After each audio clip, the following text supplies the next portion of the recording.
7 number का जादुई आंकड़ा क्या है जो पहुंचाएगा 7 लोक कल्याण मार्ग, या पुराना नाम 7 रेस कोर्स, या कहें तो प्राइम मिनिस्टर हाउस की जो रेस है इसमें 7 नंबर जादुई आंकड़ा क्या है, हमसे चर्चा करेंगे। मैं राजेश सोलंकी, मेरे साथ है शाहीन खान।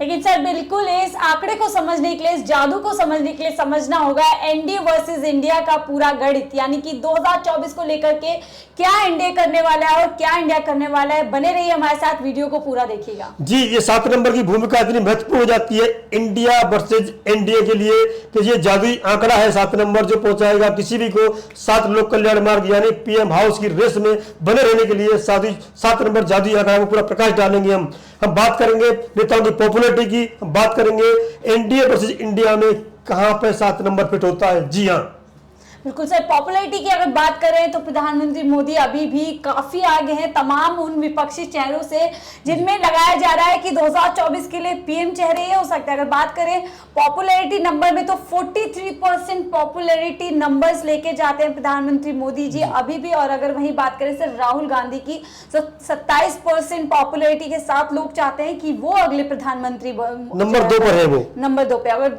आगे बात करें सर केजरीवाल और ममता बनर्जी 4% की पॉपुलैरिटी साथ में रखते हैं और अभी भी लोग इनको चाहते हैं कि अगर 2024 में मौका मिले तो इन दो चेहरों को भी फोकस के साथ। जी शाहीन, इसी में चर्चा करेंगे वो 7 नंबर जादुई आंकड़ा की 27-4-4 जो भी इनकी विपक्ष की इंडिया की जो पॉपुलैरिटी है नेताओं की, 7 नंबर क्या जादू करेगा, 7 नंबर क्या मैजिक करेगा, इसी पर चर्चा करेंगे। पहले बात करते हैं इंडिया वर्सेस एनडीए की। मैं इंडिया पर प्रसाद डालूंगा, आप एनडीए पर डालूंगा, आप इंडिया पर डालना।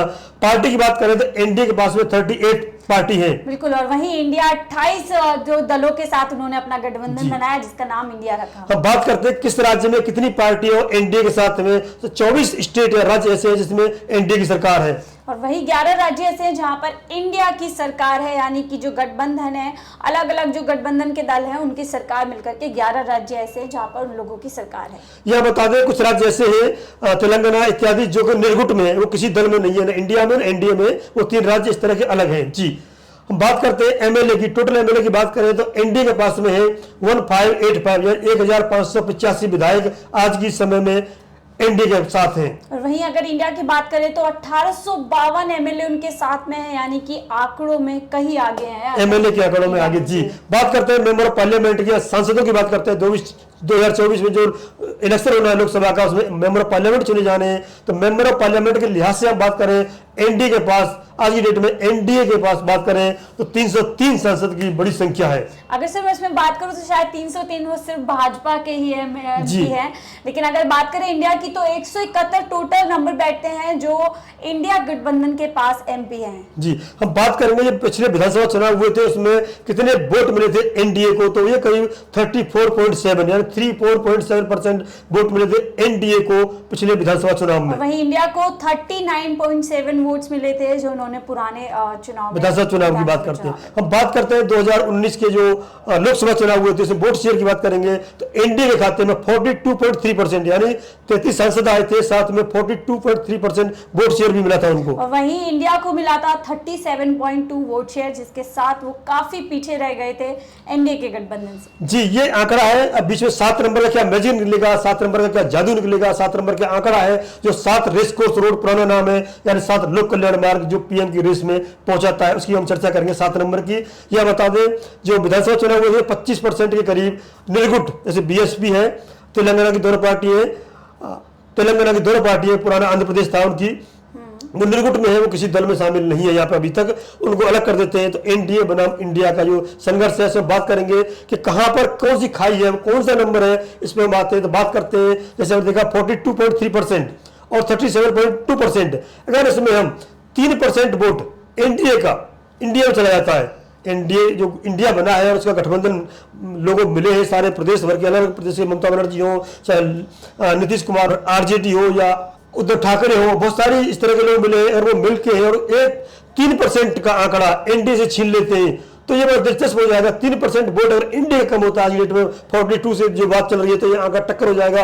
ये हो जाएगा करीब कोई लड़ाई हो जाएगी 258 और 201, यानी कि एनडीए के पास 253 से 258 सीट रह जाएंगी और इंडिया के पास 201 सीट रह जाएंगी, यानी बढ़ जाएंगी। तो दिलचस्प मामला 3% से बनता है।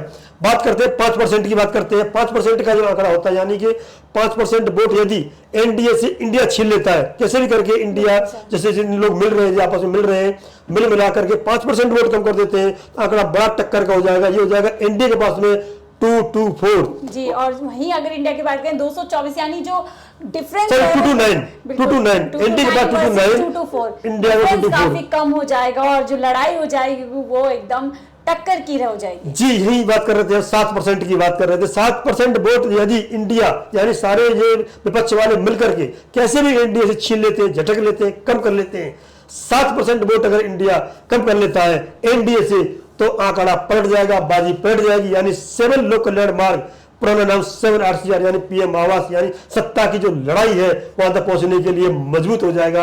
ये 7% का आंकड़ा है, 7 का जादुई नंबर है हमारा। तो 7% का जादुई आंकड़ा, 7 रेस कोर्स तक का जो सफर है वो किसी भी पार्टी के लिए आसान कर देगा।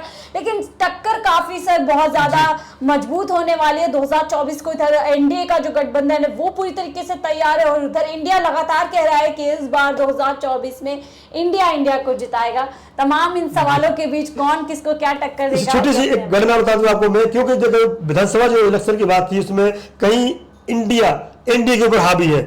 वोट परसेंट है 34.7 है और इंडिया का 39.7 है। तो वो चाहते हैं विधायक की सीट में, देखा होगा आपने उड़ीसा में, कई स्टेटों में, राजस्थान में विधानसभा में तो वोट मिल जाता है विपक्ष को, लेकिन बात आती है लोकसभा की तो कहीं ना कहीं मोदी जी का जो मैजिक है वो चलता है। तो मैजिक की गलत की बात करते हैं, कहीं ना कहीं 7% उन्हें मोदी जी को डाउन करना पड़ेगा। मोदी जी का जो चेहरा है उस अपने चेहरे को चमकाना पड़ेगा कि 7% वो कम कर दे अगर उन्हें 7 लोक कल्याण का जो लड़ाई है वो जीतनी है। तो 7% का बहुत महत्वपूर्ण है, ये 7% के लिए बहुत लड़ाई है किसी भी कीमत पर। मोदी जी का आपने देखा होगा, अभी उसी दिन पहले 40 सांसदों का ग्रुप बना करके उन्होंने ये बताया है कि 7% कम नहीं होनी चाहिए, यानी 1% भी कम नहीं होना चाहिए।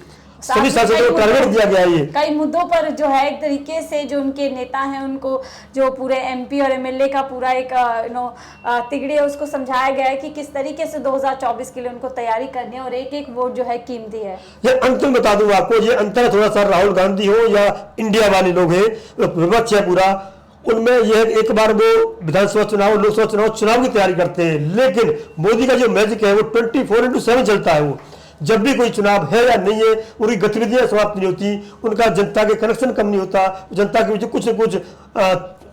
कुछ न कुछ मुद्दे पहुंचाते रहते हैं, कुछ अपनी बात है जो मन की बात हो इत्यादि बात हो वहां तक पहुंचाने का प्रयास करते हैं। इस मामले में राहुल गांधी भी कहीं भी पीछे नहीं है। अभी हाल ही में उनकी वीडियो आई है किस तरीके से तड़के 4 बजे वो जो एशिया की सबसे बड़ी सब्जी मंडी है वहां पहुंच जाते हैं और कोशिश करते हैं कि सब्जियों के दाम और जो लोग हैं वहां पे आम जन है उनसे पूरी तरीके से संपर्क कर सके। तो राहुल गांधी पूरी इस तरीके से इस दौड़ में आगे। मैं बिल्कुल मानता हूँ राहुल गांधी ग्राफ भी बढ़ाया, पहले से काफी बढ़ाया, राहुल गांधी की हलचल भी बढ़ी है, राहुल गांधी ग्राउंड पे जा रहे हैं, जमीन पे जा रहे हैं, लेकिन वो पार्टी से जो मोदी काम करवाते हैं वो काम अपनी पार्टी से या सहयोगी से नहीं करवा सकते।